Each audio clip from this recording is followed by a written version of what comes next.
Conservatism is a distant cousin of cynicism. Jonah Goldberg is here today to explain why that's not nearly as bad as it sounds. Uncommon knowledge, now.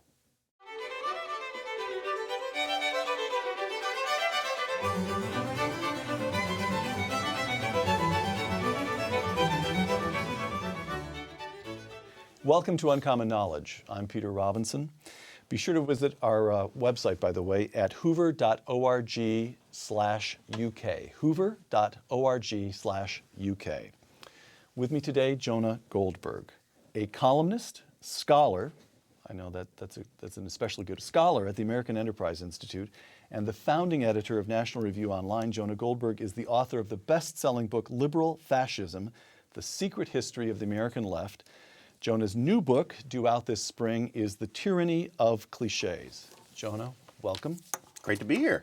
I love the slash you give slash, on the UK thing. I can never remember whether it's this way or this way, but it's a slash. Yeah, as a student of European fascism, I will tell you that it did think of maybe some of the forgotten gestures of the old days. But anyway. All right. Or is that's Star Trek, isn't it? That's yeah, it's original Star Trek Klingon, but we don't need to get into this. All right. What conservatives believe. Jonah Goldberg, writing in the current issue of National Review, quote, "Conservatism is a distant cousin of cynicism." Explain yourself. You expect to sell magazines with that? One of the basic differences between, as Thomas Sowell of Hoover would say in one of his great books, conservatives have a constrained vision and liberals have an unconstrained vision. And one of the things about conservatism is that we can be idealistic, we can be ideological. I don't think ideology is a bad thing. I think it's a good thing. I disagree with a lot of old conservatives about that. But our idealism is always tempered with the basic understanding that human nature is flawed. We are built from the crooked timber of humanity. That we can never, in the words of Eric Vergelin, I wouldn't be doing that. You show up. Well, I did call you a scholar. And I can't do the National Review stuff and talk about this stuff without talking about immanentizing the Ashketon. Conservatives don't believe that you can create a heaven on earth, that you can make the here and now as good as the hereafter. And so one of the great things about conservatism is that it's always concerned with e-utopias, which is the good society, as opposed to utopias, which Thomas More coined that word, and it's a neologism, literally meaning no place. Mm-hmm. And so the cynicism is one of these things that keeps conservatism in check and lets us be focused on the doable and the good rather than the undoable and the perfect.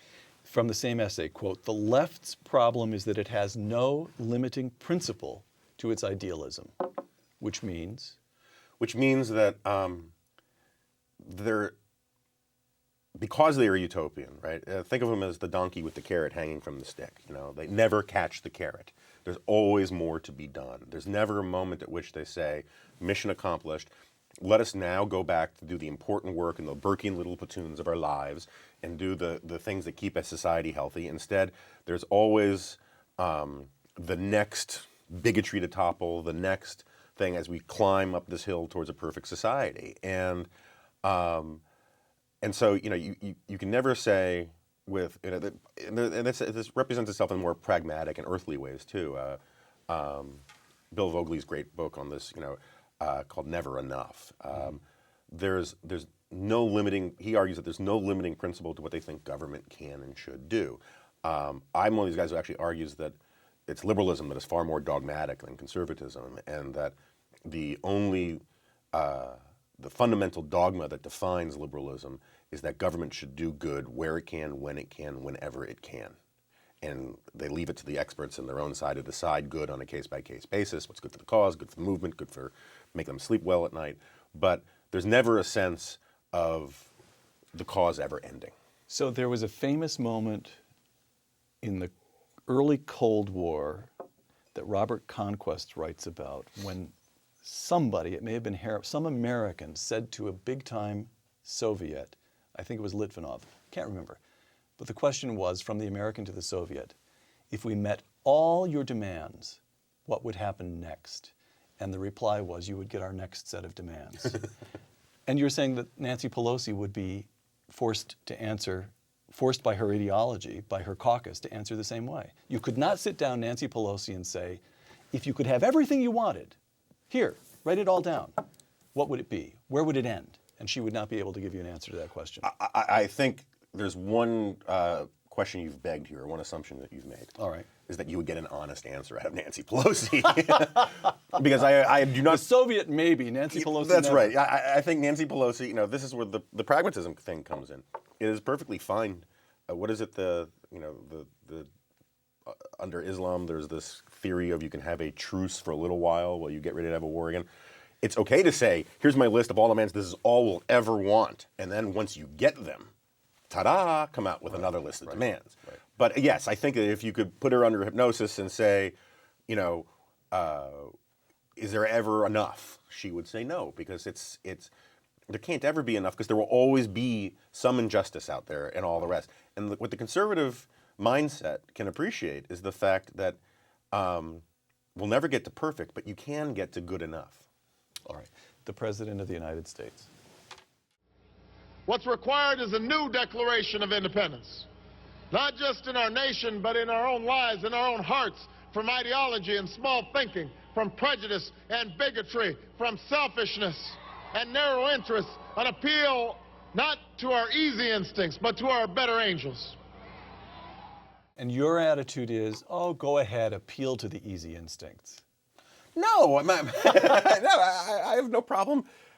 I have no problem. If you want to go against prejudice and bigotry and small-mindedness, Be my guest. that's fine. Let's go after sleepy, grumpy, and dopey next. I mean, these are sort of silly abstractions to declare war on.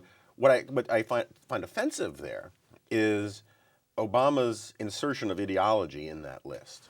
Independence from ideology. Right. Because what they're always talking about when liberals talk about how they're talking about ideology or labels or any of these kinds of things, is they're always talking about your ideology, right? They're always talking about your inconvenient labels. You know, I hear this all the time from people who say, you know, we need to move past our partisan differences. We need to move beyond this ideological divide. We need to get past these philosophical squabbles.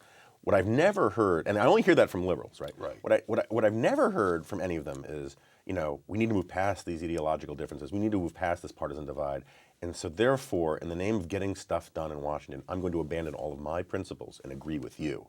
They only ever say that stuff when they want you to shut up and get with their program. But Jonah, the last question in this segment. Russell Kirk, one of the great historians of the 20th century and a major, sort of a founding figure in the conservative movement of the 20th century, quote, "Conservatism is the negation of ideology," which sounds very similar to what Barack Obama was trying to say. Yes, independence from ideology. Yeah. Do you think they're both wrong? I do. I think Russell Kirk actually is quoting another fellow, H. Stuart Hughes, when he said that, but he sort of said it so much it became his line after a while. I have quite a few lines like that myself. The problem is if you go back and you look, and I agree with all the things that the conservatives who said they were against ideology, I agree with them with what they were against, right? Because basically the history of conservatism since Burke is the war against Jacobinism. Right. There's this virus that was spilled in Robespierre's lab, you know, 200 plus years ago, and it escaped and it infected the minds of men and set their minds afire and aflame and all of the rest. And if that's what you mean by ideology, I'm against ideology. But that's not what I mean by ideology. What I mean by ideology is simply a checklist. It's a checklist of your principles. It is a way to put things in context. What's important to you? And this is a very practical thing. I measure political movements and political leaders not by what they say, but by what they prioritize, right? People say, well, libertarianism is about a lot more than drug legalization. And it is. And I know a lot of libertarians who don't care that much about drug legalization. But as a political movement, That's always number one on the it's list. always what gets people to show up. It puts butts in the seats. And similarly, so my idea of ideology is that it's merely an orientation to say, does this expand freedom? Does it protect individual liberty? You know, it's how you can sort of take in new facts and think about them and try to figure out what's important to you. It doesn't mean you ignore reality. It just means if you don't have some sort of filtering mechanism, it's just what William James called a blue and buzzing confusion. Segment 2, Church and State. 2 quotations. December 2007, last presidential cycle, Mitt Romney. Quote, "Let me assure you that no authorities of my church or any other church for that matter will ever exert influence on presidential decisions, close quote. June 2011, this presidential cycle, Rick Santorum, quote, the understanding of the world that my Catholicism gives me, the world as it should be, an understanding of human nature and the ordering of our common affairs, that is important to me as a public official. Being religious and my being consciously Catholic is something to be proud of, close quote. Romney, here's my religion, here's me as a candidate. Santorum, you can't separate the two. Which do you find more persuasive? The latter. I mean, I think look. I mean, if Romney is taking orders from the bishops of the Mormon Church, that's bad. If Santorum is taking orders from the Catholic Church, that's bad. But beyond the sort of physical manipulation, I mean, beyond the sort of direct exertion of authority over somebody, where basically someone is being manipulated, the idea that somehow you can keep someone's religious faith out of their actions just strikes me as utterly implausible. You can't say, if someone was an orphan and then grew up to run for president, you'd say, well, my childhood experience was really important to me. Well, if someone was raised in a certain church and takes their faith seriously, that's going to be important to them too. And why you can't factor that in as a voter or anything else and say, hey, look, this guy is pro-life because he's Catholic, and and the motives don't matter. It's the positions that matter. Okay, so that's a weak form of an argument. That is to say, people are shaped by their religion. We ought to have an honest discussion about it. So the next step, the stronger form of the argument would be, and that is a good thing. Do you say that? Yeah. No, I mean, I don't know how you can avoid that. I mean, look, well, you could say, well, one way or Santorum, we have to talk about Santorum's Catholicism. I would rather not to. It's distasteful. I wish it weren't the case, but we have to talk about it. That's one way of putting it. The other way of putting it is, look, this guy's, he'll tell you exactly how the teachings of his church inform his political views. That's wonderful. Well, let's put it this way. Candidates have an obligation to explain what they're going to do. Right.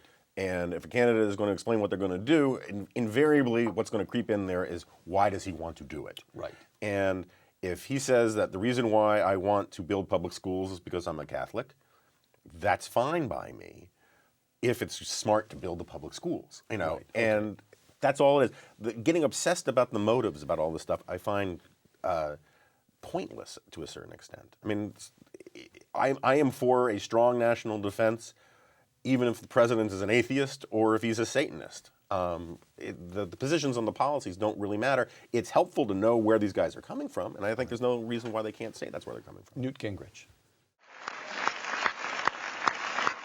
And finally, many of you may have noticed that the Obama administration has declared war on the Catholic Church and other religious institutions.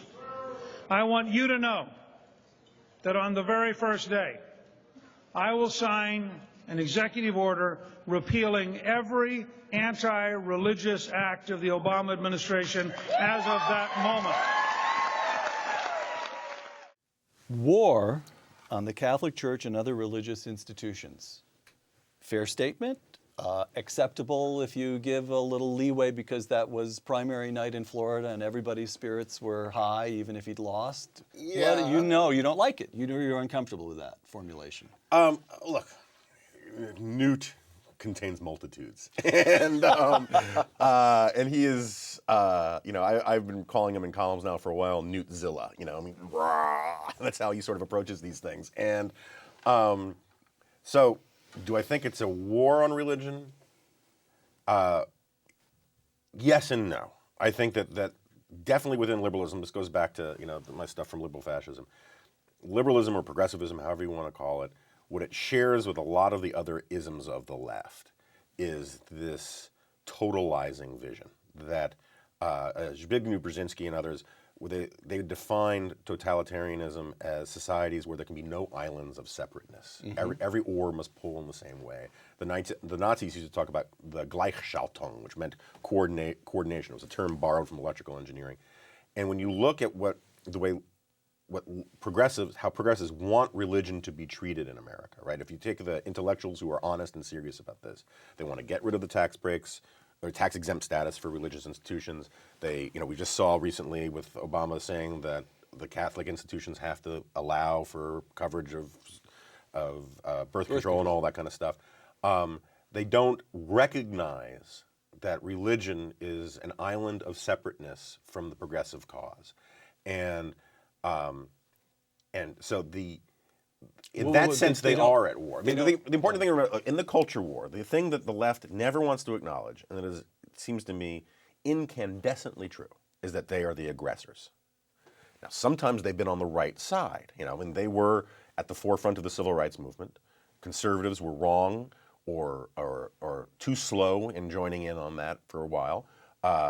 One can say that they were right on the big picture about feminism, while at the same time they've gone too far, and we can have all those conversations that we've had a million times. So I'm not saying that necessarily that simply because they're the aggressor in the culture war, they're always wrong. But they are always the aggressor, and they brag about it. They say they're the forces of progress. They're the ones who want to extend their vision to every nook and cranny of society. And what drives them batty is resistance. When VMI says, no, we'd like to stay all male. When traditional institutions want to keep their rules, their religious rules or other rules, men's clubs or whatever, they are the aggressors in the culture war, and to that extent, allowing for a lot of Gingrichian license, he is right in that Obama is the titular leader of the forces of progress in America, progressives in America, and these decisions that he makes are consonant with that long-standing effort going back, 50, 100 years. Okay.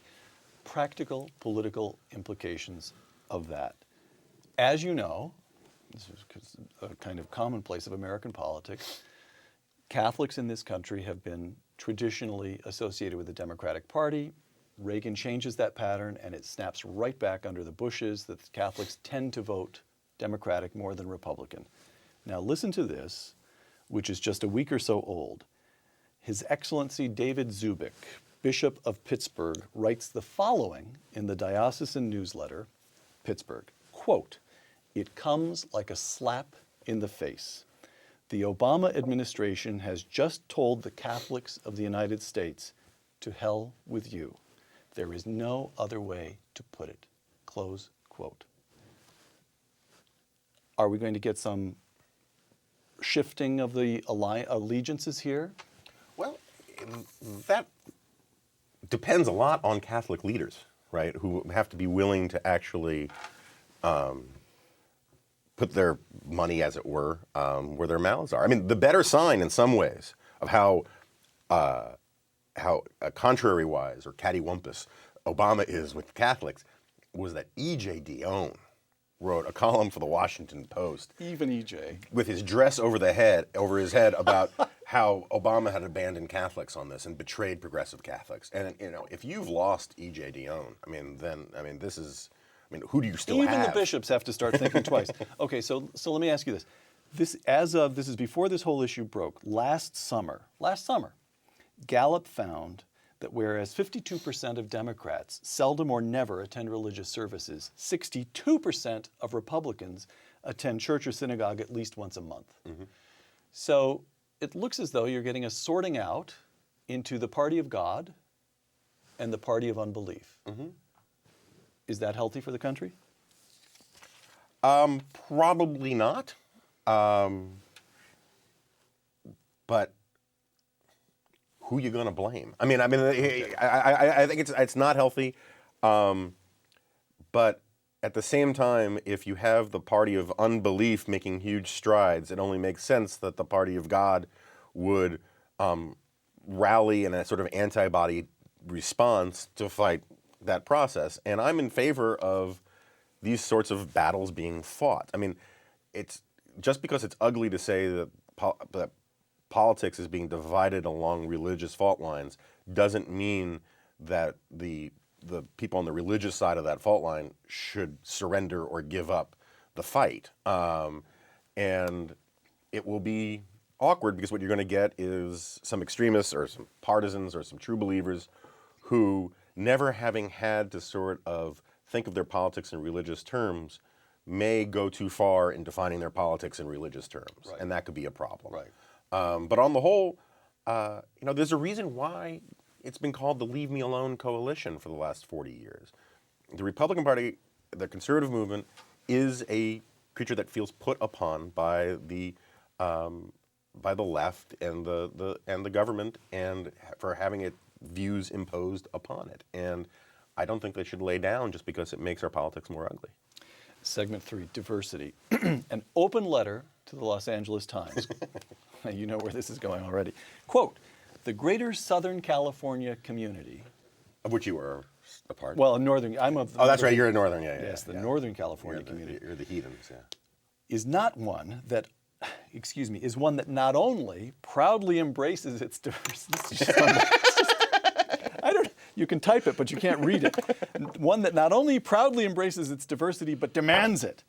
I am now forced to carefully reconsider which sources can be trusted to provide me with accurate news and opinions. Your new columnist, Jonah Goldberg, will not be one of those sources. Close quote.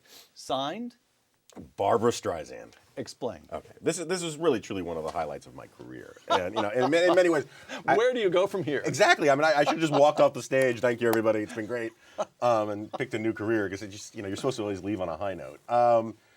When the LA Times picked me up as a columnist, I was one of a bunch of columnists. Which is what, 3, 4, 5 years ago? Oh, it's been a while. 2005. Now. Oh, okay. Yeah, it's been a Wow. while. When they picked me up as a columnist, they also picked up a bunch of others, but the others were not nearly as unpleasant, uninformed, unpalatable right. Undiverse. That's right, and so it became this thing because they got rid of Robert Scheer, who was one of these long-standing gargoyles on the parapets of the left, and replaced him with me. And the irony here is that I went and looked it up, so Barbara Streisand has this thing where she thinks diversity. It's almost as stupid as that line from the movie Anchorman, where Ron Burgundy thinks diversity is an old wooden ship. She thinks diversity just means good things, right? It means hearing more voices I already agree with. That's what she thinks is diversity in her media. And so when they replaced Robert Scheer with Jonah Goldberg, basically an old Jew with a younger Jew, my demographic profile in every other way is, he's of he's of German Jewish descent. I'm mostly German Jewish descent. I mean, all basically the same creatures, biologically. What's different is we have different political views. Robert Scheer is basically an ideological tutor to Barbara Streisand. Mm-hmm. And so Barbara Streisand's interpretation of what diversity means is hearing stuff that reinforces the views I already believe. But she can't accept that that having me on board actually makes the views of the Los Angeles Times more diverse. And I've always found it as this great sort of example of how the left continually uses a lot of these words, like social justice, diversity, to just mean good things. And the irony is that the policies that they enforce or they pursue basically are the antithesis of diversity. The great stronghold of diversity, the modern university. Lee Bollinger, president of Columbia, quote, diversity is not merely a desirable addition to a well-rounded education. It is as essential as the study of the Middle Ages, of international politics, and of Shakespeare.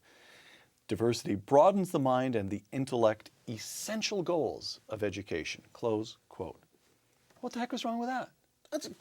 Other than the fact that it's incredibly stupid, there's nothing wrong with it, right? I mean, look, I'm in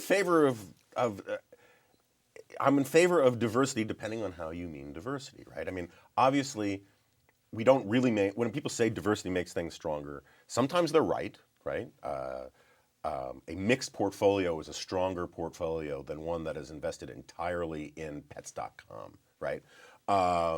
A gene pool that is diverse is healthier and more capable of resisting disease than one that has been inbred over a long time. But an NBA team that is well populated with midgets and one-legged women is not as strong as, say, an all-male team. And my problem with the way Bollinger frames this is what they're really doing is they're saying that diversity is a key educational tool so that they can make racial quotas and affirmative action, all that kind of stuff, permanent. Right. Because once you say it's as essential as Shakespeare, well, you're never going to get rid of Shakespeare, so why never? Yeah, that's right. But for the purposes of his propaganda, right? You're never going to get rid of math. You're never going to get rid of Shakespeare. You're never going to get rid of diversity. But the thing is, it's just not true as a factual matter. I mean, Aristotle didn't come up in a very diverse community. Socrates, Einstein, all of these people didn't. And meanwhile, the policies that they pursue on these college campuses, under the rubric of diversity, actually lead to balkanization. You have the Black Studies Center, you have the Hispanic Studies Center. I've probably visited 60, 70 campuses in the last 10 years for speeches and whatnot. And everywhere I go where they really push diversity, you go to the cafeteria and you see a bunch of black kids sitting with black kids and Hispanic kids sitting with Hispanic kids. You have dorms divided by race sometimes. I mean, it is the idea that somehow you are exposing kids to a diversity of views by playing these games, I think is just at minimum not proven. In my own observation, I haven't been to as many college campuses as you have, but I know what you're talking about. My own observation is that there are two places where diversity actually works in the way that, say, Martin Luther King would have hoped that it worked, where kids actually even forget about racial differences. Those are the athletic programs and the Greek system, the fraternities and sororities. And those are precisely the two that the modern university is placing under constant pressure. Yeah. The one place it works. And ROTC programs. ROTC Yeah. Yeah. I mean, that didn't even occur to me because it's so entirely outside civilized discourse. So why? You can make the argument that because of the racial history of this country, we have to engage in affirmative action. But you just pointed out that that's not the argument here. The argument here is a kind of preemptive act of aggression, intellectual aggression on the part of the Lee Bollingers of the world. They're trying to set themselves up to say, even after any argument for affirmative action has long since ceased to resound, has lost its validity, we will insist on racial and ethnic diversity. Why? Because they like it. And because there are institutions that are fully invested in it. And, and I like the idea of a colorblind society. I have no problem. But that's not at all what they're saying. No, I know. And that's sort of the problem. But if you have these criteria by which you're allowed to organize society, sort of like the Minister of Populations under Stalin, right? Where you can just sort of move people around and make everything aesthetically pleasing and look like a Benetton ad. That gives you an enormous amount of power. And so the diversity thing, you can make the argument about African Americans and Indians, I suppose, right? That these are historically Native Americans. Native Americans, right. yes, not Indian Americans. Indian Americans. We may have to bleep that out. Indian Americans are the new Jews. These kids are buried in guilt and hyper-educated. But you make it about Native Americans and African Americans because there's a specific historical context to it. But even that specific historical context certainly doesn't justify Barack Obama's daughters getting special treatment because of their race. Right. It doesn't explain why so many of these universities are filling their racial spots by importing black students from Africa. But what you get is, I was amazing when I went around a tour of Washington D.C. private schools, because I'm not going to send my kid to a public school in Washington D.C. It was amazing. Almost all of the private schools thought their comparative advantage was to prove that they were more committed to diversity than the other school. It wasn't just that we believe in diversity, which to a certain extent, okay, that's fine. Apart from anything else, an admissions officer who fails to Google on Jonah Goldberg should be disqualified immediately. Well, we went to one school where the headmaster came in and it was an open house thing, and said, I want you to go read the mission statements of these other schools you're looking at. These are important things. You'll find a lot of code words in there. Things like academic rigor and values. And we want to be very clear that we consider diversity and social justice to be easily as important, if not more important, than all of those other things. And that is a mindset that's out there. It's sort of on autopilot. Yeah. And it's going to be a while before we put the genie back in the bottle. Segment 4, the middle class. Have you read Charles Murray's book yet, Coming Apart? I've leafed through a bunch of it. Okay. So Murray's argument, as I understand, I haven't read the book yet. Yeah. I will. The top 20% of Americans, those who send their kids to private schools in Washington, continue to exhibit the virtues of hard work, religious belief, and traditional marriage, but the bottom 30% have over the last few decades ceased to do so. I now quote our friend David Brooks in his review of the book, Coming Apart in the New York Times, quote, the word class doesn't even capture the divide that Charles Murray describes. You might say the country has bifurcated into different social tribes. Close quote. Is the middle class gone? No, I don't think it's gone. But what Charles documents, from what I can tell very well, is that basically the whole society was going to hell in a handbasket, right? And it was going into a nosedive, basically through the 60s into the 70s. And Meaning the top 20% and the bottom 30% and everybody in between was shedding the traditional values That's of right. hard work and marriage and religious. Everybody was throwing it over the they were side. bailing out their social capital off of both sides of the ship. Right. And as they were going into this nosedive, not to mix the metaphor too much, the top quintile, whatever you want to put it, realized what a disaster this was and pulled up. Some people wised up. Yeah. In time. And too many other people kept going down. And one of the reasons why, I don't know if this is Charles' argument, but I think he would agree with this. One of the reasons why is simply that the wealthier you are, the more you can afford to learn from your mistakes. And, this is one of the things that always, drives me crazy about Madonna. Madonna is one of these characters from my youth. In the 1980s, she was this huge symbol, pop icon beyond belief, the Elvis of the 1980s in some ways. And she glorified, she represented what I would call slattern chic, right? This idea that you can just, if it feels good, do it, and all this kind of stuff. And of course, she learned from her mistakes, and then she became this family woman and and this super mom, according to People magazine and all those kinds of magazines.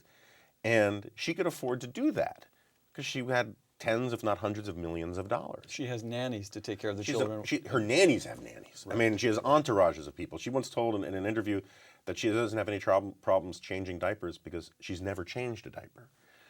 The problem is that the people in the lower and lower classes who followed her example, if they made one mistake, if they had a baby out of wedlock, or if they just went too far or whatever, they didn't have the resources to rebound from those kinds of mistakes. And I think that that's one of the things that we are seeing, is that we're seeing a sort of unraveling. It's very difficult if you don't have the resources, emotional and financial. It's very hard to pull out of that nosedive. And Irving Kristol always used to say that there was nothing wrong with this country that a good recession wouldn't fix. And I'm beginning to think he was wrong, because we've been in a pretty good recession, and you haven't seen a sort of hunkering down and reacquainting of the people with these sort of traditional sort of bourgeois values that you might. You don't vote. think the Tea Party represents some I do. sense? Go ahead. I do. I think the Tea Party is a very healthy thing. I've been saying for a long time now that the Tea Parties are essentially sort of a stem cell therapy response. Extremely healthy.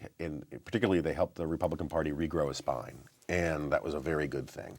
And I think at the same time, you look at the Tea Parties. I've spoken to a lot of Tea Party rallies and whatnot, and you look at the Tea Parties, and they're older, they're more established. They're the top 20%? Not necessarily. I think you make a good point. They're the 50% in the middle. Yeah. Who can see their kids going either down or up, or. Yeah, but then you look. But I think the Tea Partiers are probably smarter than the Occupy Wall Street guys. But I would bet you that the Occupy Wall Street guys are far better credentialed in terms of their education, and the Occupy Wall Street people think that the Constitution needs to be rewritten so that they have a right to an iPod. Okay. 2 clips. You tell me which of these 2 has a better feeling for what's actually happening in the middle class in America and for what needs to be done. Okay. This is the defining issue of our time. This is a make or break moment for the middle class and for all those who are fighting to get into the middle class. By the way, I'm in this race because I care about Americans. I'm not concerned about the very poor. We have a safety net there. If it needs repair, I'll fix it. I'm not concerned about the very rich. They're doing just fine. I'm concerned about the very heart of America, the 95% of Americans who right now are struggling, and I'll continue to take that message across the nation. Well, obviously, look, I'm a conservative, and therefore I'm more in favor of the Republican Party than the Democratic Party. Which is not to say that I define myself as a Republican. I define myself as a conservative. But so I would think that Mitt Romney has better instincts about this, or better policies about this. But on the evidence of that clip? On the evidence, I mean, that's why I'm being coy here. Is I think on the evidence of that clip, Mitt Romney is just an incredibly frustrating politician. Fine, we'll let it go at that. Segment 5. Jonah Goldberg writing on the corner on National Review Online. 2 quotations, both of them from you. Okay. 1, quote, "The conservative establishment has become vastly more conservative over the last 2 decades. It's more pro-life, more pro-Second Amendment, more opposed to tax increases." Quotation 2, "Gingrich is making Romney a better candidate, but not good enough." Close quote. Conservatives becoming more conservative, and yet it looks as though the Republican Party, conservative party based in the South and mountain states, is about to nominate a Northeastern moderate. How can this be? Well, who among us can contain their enthusiasm?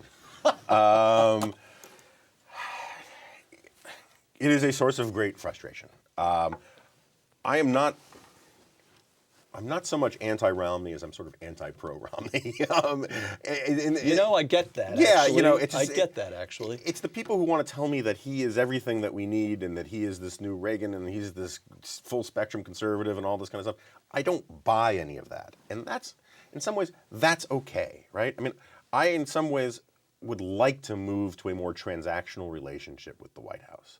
One of my great frustrations under George W. Bush was this way of so many people on the right defended him because of his culture war frequencies. That because he was a Texan and he spoke the language of the... He had all the right enemies.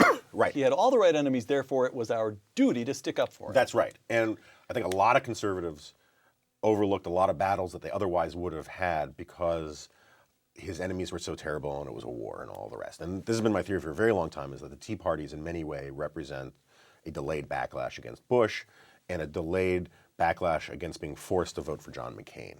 And so Tom DeLay and Denny Hastert are up there on the Hill spending and spending and spending, and conservative pundits said, la, la, la, la, la, I don't want to hear it, I'm not seeing... Right. Well, okay. I in my own defense, I complained... Not you. I started saying, I think in 2003, that George Bush was spending money like a pimp with a week to live. And, I don't even know how to describe what's being spent now. But But that was the phenomenon. That's what absolutely, okay. That was the phenomenon. And there was a lot of this stuff about compassionate conservatism, which I always hated. My last name's Goldberg. I'm sort of an Old Testament guy. I like my conservatism with more smiting and wrath. And I always found compassionate conservatism to be this invidious slight against conservatism. Put any other label in there. I'm not Bush would say, I'm a different kind of conservative. I'm a compassionate conservative. Okay, well, imagine how offended you'd be if I said, I'm a different kind of Catholic. I'm a compassionate Catholic. Right, right, of course. And so I think there are a lot of people who were fed up with a lot of that. And then when Obama comes into office and he hits the accelerator in ways that made Bush look like, Calvin Coolidge, things just blew up. And the problem now is that they feel like the establishment, whatever that is, screwed them. And they feel like Romney, who they don't like, or they don't love, and they really want to love somebody. I don't think they hate Romney that much. How could anybody hate him? Exactly. He's obviously a decent human being. Right. Vanilla is everyone's second favorite flavor. And so they don't hate him, but they don't love him. They really want to love someone. They want to be in love with a candidate. And they've had these sort of tawdry affairs with everybody else other than Romney for this entire primary season. Go ahead. Finish that thought, but I want to ask you a question about that. Go ahead. Yeah, and so I think you get to this. So now the problem is that these people, there are a lot of people there. I hear from them every day, and God bless them, and they're wonderful people, and my heart's with them.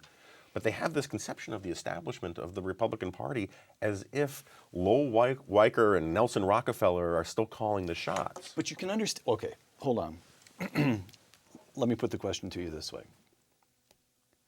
Look at this field. I agree. Look at this field. I know. Just as you said, conservatives have become more conservative. There's a feeling of remorse for not standing up to the spending under George W. Bush. And look who's running. So isn't it natural for somebody to say in the country, this is such a bizarre field. Mitt Romney is the strongest candidate, and the conservatives have people to choose from who include Newtzilla and the others, Herman Cain, who's wonderful and then drops out. Yeah. Somebody must have done this. This is such a bizarre result that somebody, somewhere, must be pulling strings to make this happen to us. You can understand the impulse, don't you think? I can understand the impulse, but that's a terrible impulse. It is a terrible impulse. To ascribe to the chaos of life the intentionality of people in some star chamber is a really unhealthy way to go. Okay. But at the same time, I completely understand the frustration, especially when you see this great bench that the Republican Party has, where they're all sitting there, you know. So let me ask you then, you can go candidate who might have been by candidate who might have been. Mitch Daniels, by all accounts, his family just didn't want him to do it. And when it came right down to it, Mitch Daniels said, my first duty is to my wife and daughters. And who can gainsay that? And on you can get, well, so is it simply that it just happened to tumble out this way?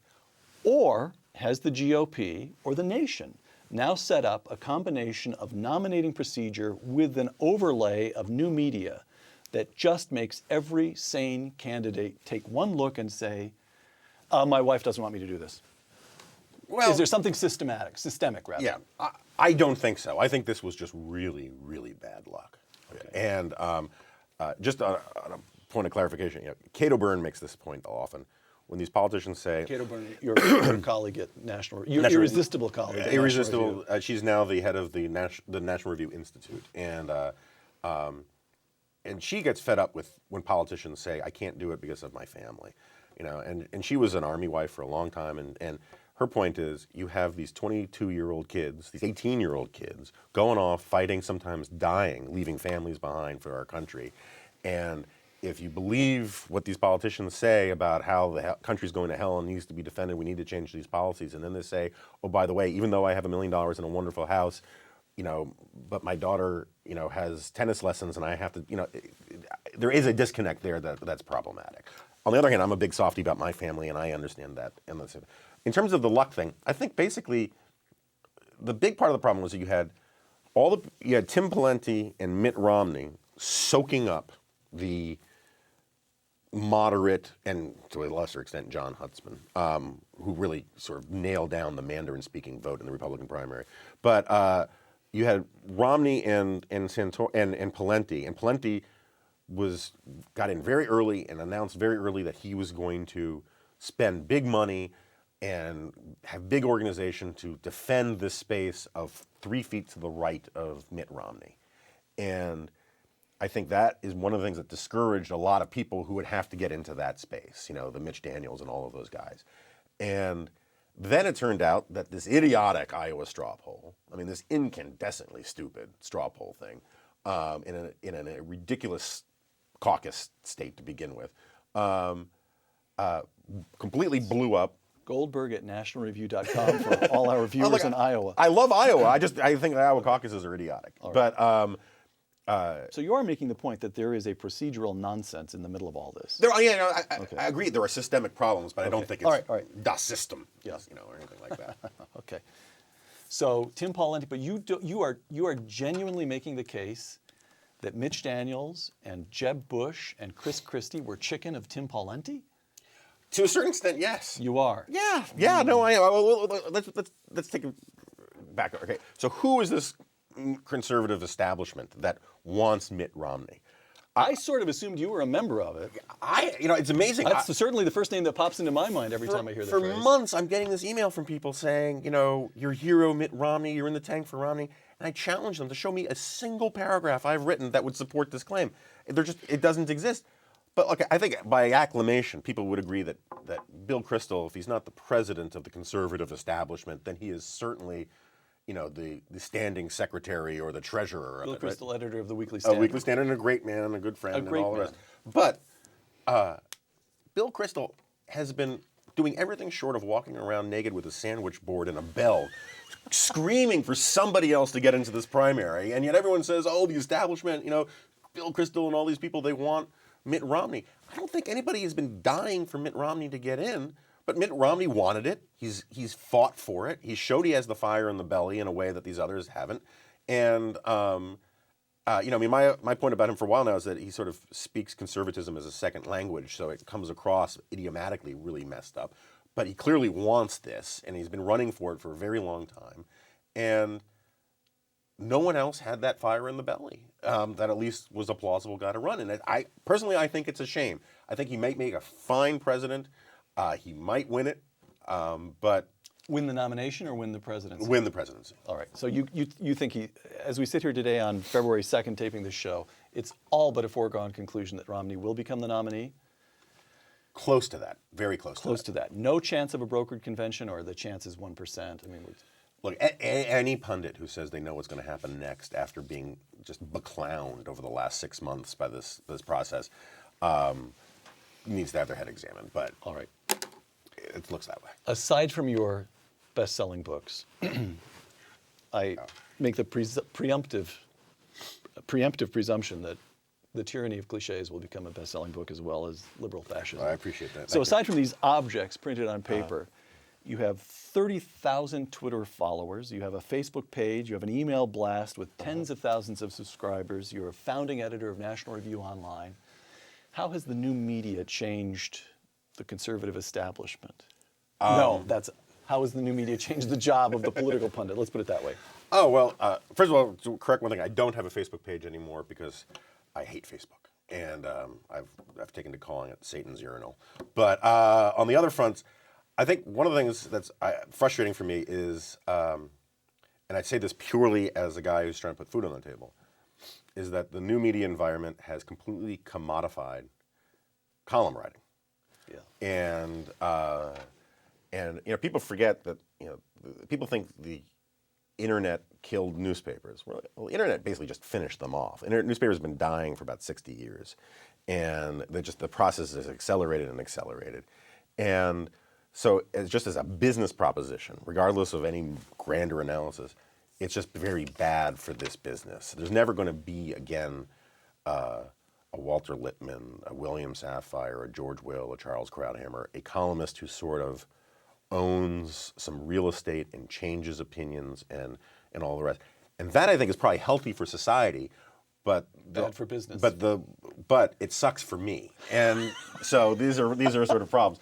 But I think in the general, one of the things it's done is it's made the conservative establishment, which again, a term I find ludicrous. To me, the conservative establishment is basically defined by the people who compromised, who accepted their disappointment too early with the Republican field. But it has made the conservative movement vastly more democratic, vastly more transparent. It enabled the Tea Party to come into being. It enabled the Tea Party to come into being. It changed the personality, at least the public face of National Review, which has been this flagship of the conservative movement for a very long time.